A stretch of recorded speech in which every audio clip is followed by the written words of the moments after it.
Satyabama Institute of Science and Technology, Chennai and Sriperumbudur. Madurai Theekkathir Vaigai ஆற்றின் மேம்பாலத்திற்கு கீழே மழைநீர் தேங்கியிருந்த நிலையில் மதுபோதையில் அவ்வழியாக சென்ற நபர் அதில் விழுந்து எழும்ப முடியாமல் மூச்சு திணறி உயிரிழந்தார்.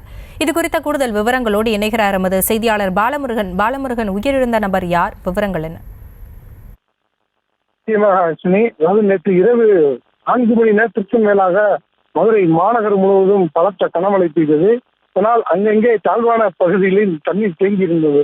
இந்த நிலையில் மதுரை விளாங்குடி பகுதியைச் சேர்ந்த ராஜேஷ் என்பவர் நேற்று இரவு செல்லூர் பகுதியிலிருந்து விளாங்குடி பகுதியில் உள்ள அவர் வீட்டுக்கு சென்று கொண்டிருந்த போது அப்போது பெய்த கனமழையின் காரணமாக தீக்கதிர் வைகை ஆற்று மேம்பாலத்திற்கு கீழ்ப்பகுதியில் தேங்கியிருந்த மழைநீரில் இருசக்கர வாகனத்தில் சென்று கொண்டிருந்த போது தேங்கியிருந்த மழைநீரில் சிக்கி உயிரிழந்திருக்கிறார். இந்த தகவல் அறிந்த காவல்துறையினர் சம்பவ இடத்திற்கு சென்று உடலை கைப்பற்றி உடல் கூறு ஆய்வுக்காக அரசு ராஜாஜி மருத்துவமனைக்கு அனுப்பி வைத்தார்கள்.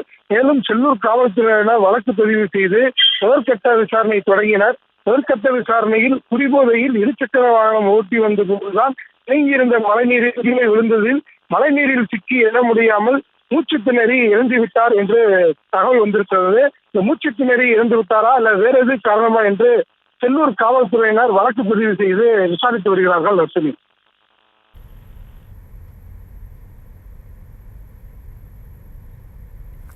விவரங்களுக்கு நன்றி Balamurugan. Satyabama Institute of Science and Technology, Chennai and Sriperumbudur.